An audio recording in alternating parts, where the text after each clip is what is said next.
তো এখন প্রায় 3টে বাজতে চললো, আর কুয়াশা দেখো জাস্ট। এই যে সামনে আছে 14 নম্বর গেট, তো এতটাই কুয়াশা যে 14 নম্বর গেটও দেখা যাচ্ছে না, প্রচণ্ড ঘন কুয়াশা একদম। এই যে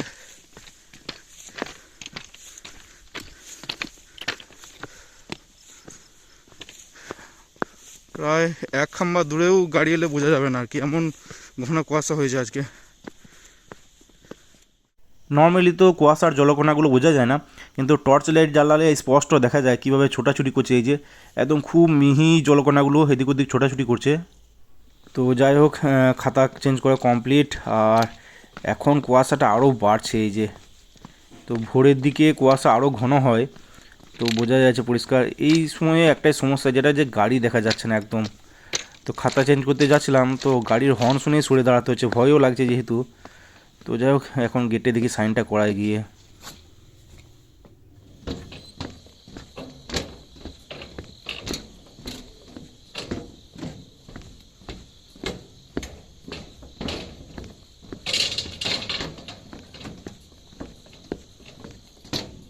নমস্কার বন্ধুরা, স্বাগত সবাইকে নতুন একটা ব্লগে। তো আজ হচ্ছে 22শে ডিসেম্বর, রবিবার, আর এখন বাজছে সকাল প্রায় 6:30। তো আজকে ব্লগটা এখান থেকে শুরু করছি। আর আজকে প্রচণ্ড কুয়াশা, সত্যি বলতে এতদিন পেট্রোলিং করছি, এরকম কুয়াশা আগে কোনো দিন দেখিনি।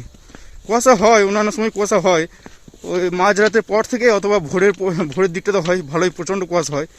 কিন্তু এবারে আজকে যা দেখলাম, ডিউটি আসার সময় তো কুয়াশা পড়ছিল হালকা হালকা, আর ওই 12টা 12:30টার পর থেকে প্রচণ্ড কুয়াশা, মোটামুটি 50-60 মিটার দূরেরও জিনিস দেখা যাচ্ছিল না আর কি, এতটাই কুয়াশা। আর কুয়াশাটা কন্টিনিউ একদম, সেই রাত 12টা 12:30টার সময় শুরু হয়েছে, এখন 6:30 বাজছে, এখনও দেখছি কুয়াশা।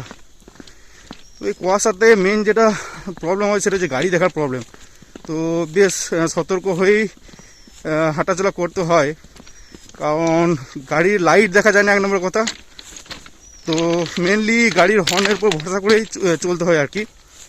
ওই মোটামুটি হর্ন মারার সঙ্গে সঙ্গে লাইন থেকে একটু সরে যেতে হয়, নইলে কী হয়, অনেক সময় গাড়ি খুব কাছে চলে আসে, যতক্ষণ লাইট দেখা যায় গাড়ি অনেকটাই কাছে চলে আসে।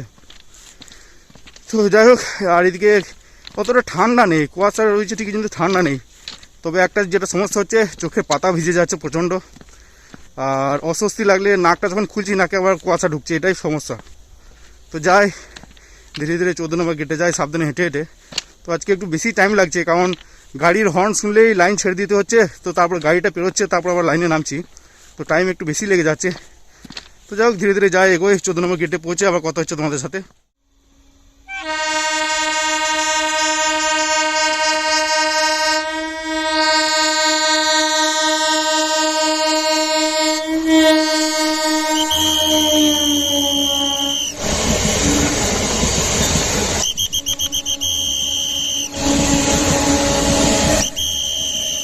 তো এবারের মতো আমাদের পেট্রোলিং ডিউটি শেষ, আবার নতুন একটা ব্যাচ ধরবে। তো মেটকে জিপিএসটা দিতে গেছিলাম, আর মেটের কোয়ার্টারের পাশে হচ্ছে বালার কোয়ার্টার, আর কোয়ার্টারের পাশে হচ্ছে বাগান। তো আর এই যে বাগানে আছে পেঁপে গাছ। তো ছোট্ট একটা পেঁপে দরকার ছিল, বোন কিছু একটা রান্না করবে, তো পেঁপে আনতে বলেছিল। তো ভাবলাম বালার পেঁপে গাছ থেকে নেওয়া যাক। তো পেঁপেটা পাড়া খুব মুশকিল হচ্ছিল, কারণ এক হাতে মোবাইল ধরে এক হাতে লাঠি দিয়ে পেঁপে পাড়া খুব ডিফিকাল্ট আর কি। তো যাই হোক, অনেকক্ষণ কসরতের পর তারপরে পেঁপেটা পাড়া গেল। তো এই যে ঠিকই আছে সাইজটা, পেঁপে এই পেঁপে তো হয়েও যাবে। তো পেঁপে পাড়ার পর তারপরে মেটকে জিপিসটা দিতে গেছিলাম। তো মেট আবার দেখছি একটা কুমড়ো দিল, কুমড়োর কাটা অংশ, কারণ ওকে কেউ দিয়ে গেছিলো, আর ও কুমড়ো খায় না আর কি মেয়েটা। তো যাই হোক, কুমড়ো নিয়ে তারপরে বেরিয়ে পড়লাম। A few moments later. বাড়ি ফিরে ফ্রেশ ট্রেশ হয়ে তারপরে বসলাম টিফিন করতে। আর টিফিনে ছিল এই যে পুর পিঠে ছিল কালকে রাত্রে বানানো, আর সাথে ছিল একটা পাউরুটি, আর এইদিকে ছিল নলেন গুড়ের রসগোল্লা। তো এই শীতের সময়টা কিন্তু এই নলেন গুড়ের রসগোল্লা দিয়েই কাটে আর কি, নর্মাল রসগোল্লা চলে না। তো যাই হোক, টিফিন করার পর শুয়েছিলাম, রেস্ট করছিলাম, আর ভাগ্নিকে নিয়েও খেলা করছিলাম। তো উঠলাম প্রায় 1টার সময় লাঞ্চ করার জন্য। আর আজকে লাঞ্চে ভাতের সাথে ছিল কাঁচা পেঁয়াজ দিয়ে আলু সানা ছিল, আর এদিকে ছিল ডাল, পনকা শাক পেঁয়াজ দিয়ে সানা ছিল, আর এদিকে ছিল আমড়া পোস্ত। তো লাঞ্চ করার পর কিছুক্ষণ রেস্ট করলাম নিচেতে, তারপর উপরে এসে ঘুমিয়ে পড়লাম। 2000 years later.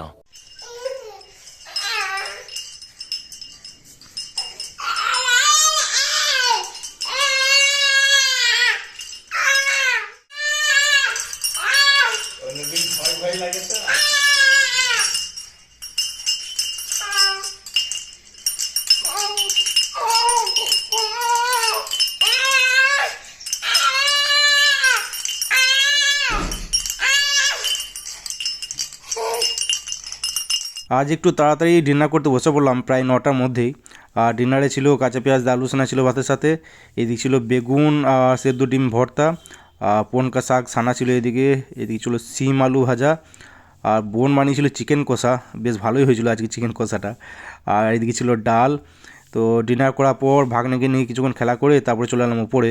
আজ একটু তাড়াতাড়ি ডিনার করে নিলাম, কারণ সন্ধ্যা থেকে সেরকম কিছু খাওয়া হয়নি, তো খিদেও পেয়েছিল প্রচণ্ড। তো যাই হোক, দেখি এবার শুয়ে পড়বো। আর এদিকে ঠান্ডা লেগে গেছে মনে হচ্ছে ভালোই, কারণ লাস্ট কয়েকদিন ধরে হালকা করে ঠান্ডাটা লেগেছিল, কিন্তু আজকে ভোর থেকে যা কুয়াশা হয়েছিল বাবরে প্রচণ্ড। আর এই কুয়াশা নাকে ঢুকলে ঠান্ডা লাগবেই মাস্ট। তো হাঁচি হচ্ছে, আর এদিকে এদিকে নাকতালু জ্বালা করছে। আর যাই হোক, ফাইনালি পেট্রোলিং ডিউটি শেষ হলো। আবার হয়তো 3 সপ্তাহ পর পড়বে হয়তো, আর আবার অনেক দিন পর আবার সেই নিজের বিছানায়। তো যাই হোক, আজকে ভিডিওটা এখানে এন্ড করছি। ভিডিও ভালো লাগে থাকলে লাইক অবশ্যই করে দিও, আর ইউটিউব থেকে দেখলে সাবস্ক্রাইব করে নিও, ফেসবুক থেকে দেখলে পেজটাকে ফলো করে নিও। তো আজকের মতো টাটা বাই বাই, দেখা হচ্ছে আবার কালকে।